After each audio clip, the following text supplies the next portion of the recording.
to WVNG Ed Talks, a simple discussion about sometimes complex military education benefits.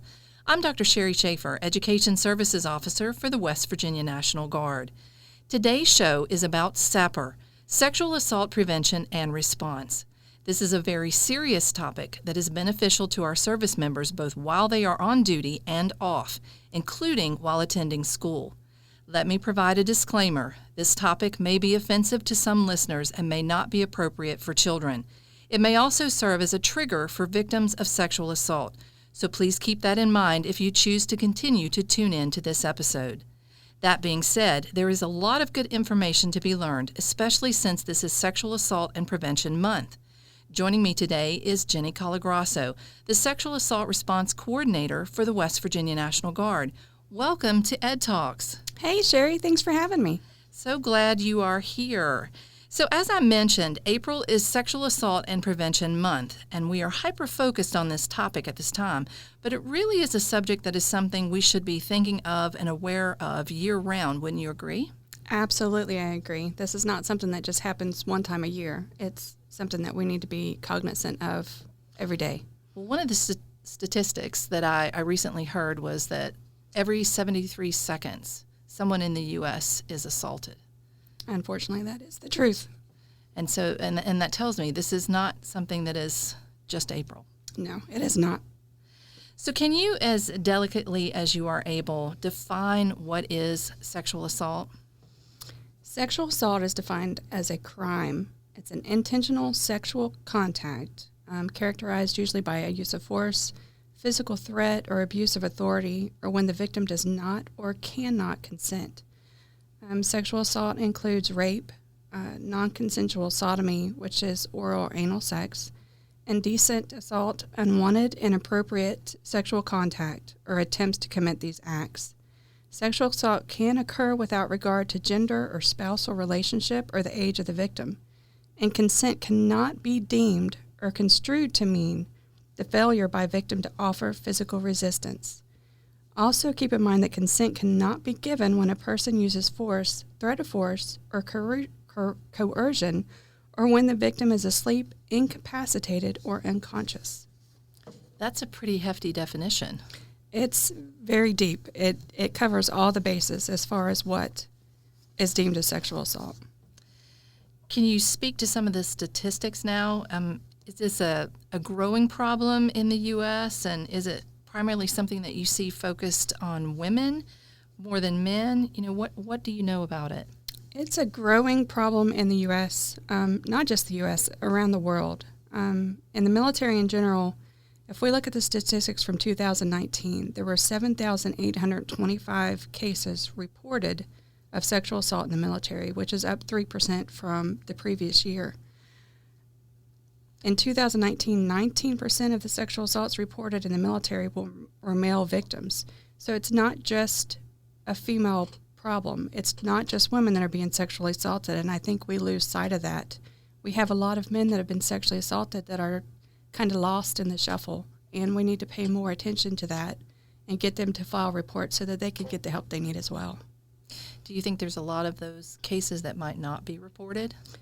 I think there are a lot. The Department of Justice actually estimates that 67% of women and 81% of men do not report their sexual assault. So let's talk a little bit about consent again. I know you mentioned that just briefly, but reiterate for me, how do you define it? Oh, consent. Consent means actively agreeing to be sexual with someone. Consent is freely given, and we need to remember that it can be revoked at any time. Consent can't be given for somebody who is not in a position to give it, for example, minors, or somebody who is too drunk, high, or ill, or if they're unconscious or asleep. And you also can't give consent if you're being forced or physically threatened. Consent for one activity, also such as kissing or making out, doesn't automatically give you consent for sex. Wow, okay. So how, if you're in a situation, we'll call it that, how do you recognize consent? You need to pay attention. Consent can be verbal or nonverbal. For example, not saying no is not the same as saying yes. So if your partner says yes, but then starts to tense up or pull away, you might need to stop and ask if they're okay. Just because you've had sex in the past, for example, doesn't mean that you can have consent to have it now. You need to make sure it's consensual every time. It sounds like you just need to be smart and you need to educate yourself. Exactly. What do you see are often contributing factors to sexual assault, such as alcohol or drugs? What's happening? Okay, so alcohol does play a big factor in sexual assault, especially in the military. Sexual assaults, alcohol played 62% of the reported cases. So just when you are drinking, just, be smart about it. Make sure that you're not alone. There are ways to protect yourself, especially with the date rape drugs now that people will put in your drinks when you're not aware. They have little cards that you can put in the drink to make sure that the drink is safe. And they also have fingernail polish that'll change color if there's any kind of drugs in the alcohol. So that's something to keep in mind if you can't always protect that glass. But we know to keep that glass in our hands at all times. Yep. There's a term I've heard, and it says, break the cycle. How do individuals work to prevent sexual assault? So as I mentioned earlier, this applies to service members whether they are in uniform, on duty, or not. And since this is Ed Talks, what can our service members who are at school do to break the cycle? In other words, what can students do to protect themselves? Students or anybody, you should always be aware of your surroundings. Be aware of what you're doing. Try not to walk around campus alone. Make sure you have your phone with you just in case you need to call for help. But just talking about it, raise an awareness. Don't be afraid to talk about sexual assault. If we break the stigma and stop it early, we can all do that. So we are all proponents of being bystanders who can intervene at the earliest stage. And if you are in a situation, obviously speaking up, saying no. Yes. Speaking up, saying no, be as loud as you possibly can, just to draw attention to the area. Are there prevention resources available?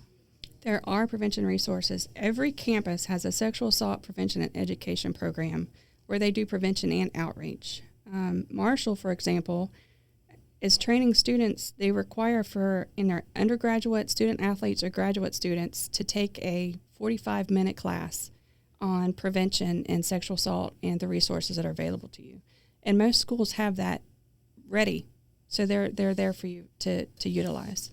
So you really need to just check out your own campus and see what resources are available. Absolutely. And if the campus doesn't have one, which, like I said, most campuses that I researched have that, there's usually a local program in the area that has sexual assault prevention and awareness. So just get on the phone and start researching. Yep, absolutely. So what should you do if you think a situation doesn't look right? If you don't think a situation looks right, speak up. I mean, we should always follow our gut instinct because usually that's right. So if you're in a situation, you're out with friends, maybe you see a buddy who's noticeably intoxicated and you see somebody that's trying to get them out of the room. And it's kind of awkward to stop that because, we're all adults and sometimes we don't want to stick our nose in things that we don't think they belong in. But it's easy to intervene. It's easy just to look at the other person and say, hey, I'm starved. Let's go grab something to eat. Or, hey, I've got to go to the bathroom. I don't want to go by myself. Because, we as women like to go in groups. Right. So it helps just to break the tension and get them out of that situation. So you can stop it before it starts. And you can be very clever about it so that it's not as awkward. Absolutely. Right. Where can someone go for help? If you've been assaulted or you know somebody who's been assaulted, the first thing you can do obviously is call the police and get them to come help you. You can also reach out to me if you're a Guard member, and I have victim advocates in the state. You have chaplains, you have behavioral health, medical personnel. The campus sexual assault response team can be there for you as well. Are there resources available for survivors? We have a ton of resources available for survivors. We partner with amazing resources throughout the state and neighboring states where the SAPR program is worldwide. Depending on what state you live in, I can reach out to your SARC in that state and get you resources there as well. We have partnerships with counseling and trauma care, the Department of Veteran Affairs. They have specialized help for victims of military sexual assault, and so does the local vet centers. And usually with the VA, you have to meet this criteria before you can be seen. But if you're a sexual assault survivor, they'll see you regardless, which is amazing. Yeah, that's really good. Well, Jenny, is there anything else that you want to add? Anything that would be helpful or anything pertinent to sexual assault prevention and awareness? As far as prevention and awareness goes, remember that we can stop it at the lowest level. So don't be afraid to speak out if you see something that's wrong, whether it's somebody just saying an odd comment or somebody who looks uncomfortable. Try to step in and help them. But remember, it's our goal to help you. So if you have been assaulted, you're not alone. So please, please, please let us help you before it gets to the point where you're dealing with feelings that you can't control anymore, because it comes with depression and anxiety and PTSD. And these are things that we need to help from the beginning. And that's what we're here to do. We'll help you not only to survive, but find your place back in your life and thrive in your newfound empowerment. And that's why we're here. Well, Jenny, thank you so much for being here and for all of the information you have provided. You can contact your local SARC to obtain information on ways to spread awareness about this issue. For more information locally at the West Virginia National Guard, you can call Jenny Calagrasso at 304-561-6681. That's 304-561-6681. Join us next time on WVNG Ed Talks when we will discuss MDSSP and strep. WVNG Ed Talks. Tune in, turn it up, and join the conversation.